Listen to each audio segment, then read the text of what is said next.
हाथ जोड़ के माथ नवावा लगा के सुघर ध्यान गा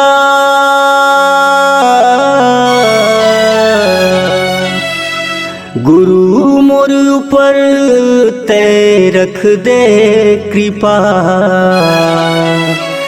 आयो हूँ पुत की धाम गा बाबा मोर ऊपर रख दे कृपा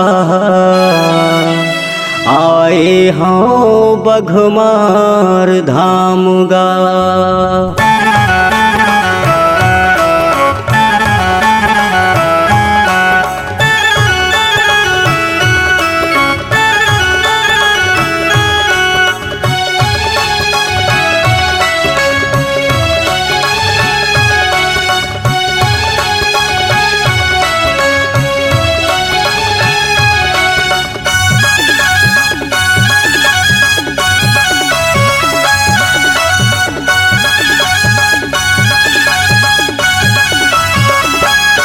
पुटकी धाम के पावन माटी माँ विराजे है गुरु घासी भगवान के पावन माटी माँ विराजे है गुरु घासी।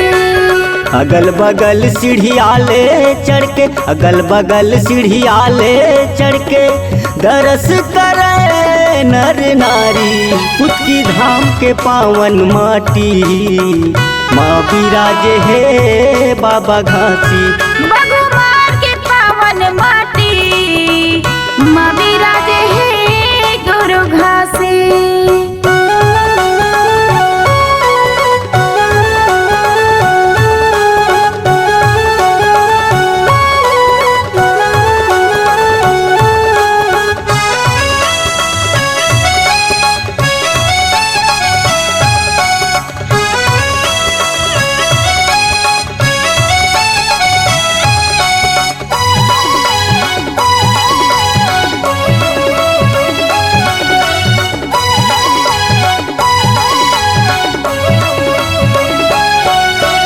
सगवना दल पुरवा झिरिया के बीच माहे पुटकी धाम लहर लहर लहरावत है झंडा मंदिर जगा माहे जैते खाम लहर लहर लहरावत है झंडा मंदिर जगा माहे से खाम।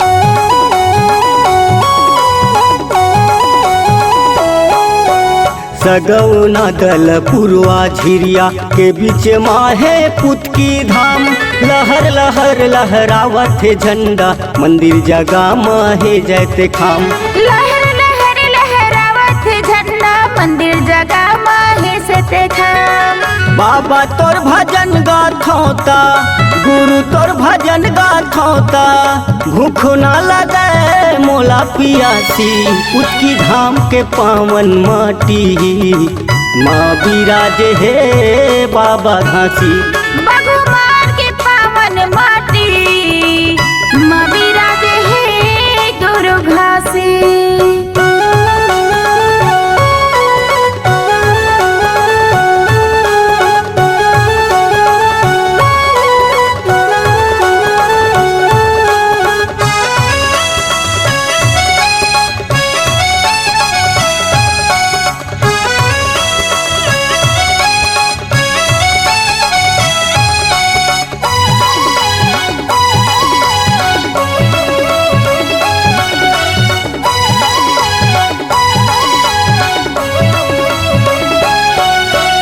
गाँव बघमार के जैत खाम माँ तोर रूप के है आकार गा जाके संतो दरस करियावा बाबा के महिमाया पार गा जाके संतो दरस करियावा बाबा के महिमाया पार गा।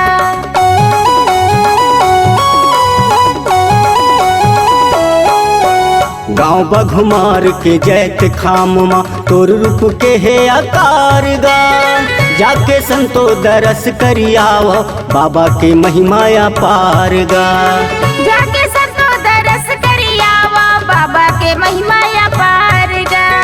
नाम अमर है तोर दुनिया भूइया माँ नाम अमर है तोर दुनिया माँ। पूजला करे छत्तीसगढ़ वासी उसकी धाम के पावन माटी। माँ विराजे है बाबा घासी बघुमार के पावन माटी। माँ विराजे है गुरु घासी। अगल बगल सीढ़ियाले चढ़ के, अगल बगल सीढ़ियाले चढ़ के दरस करे नर नारी उसकी धाम के पावन माटी। माँ विराजे है बाबा घासी बघुमार के पावन माटी।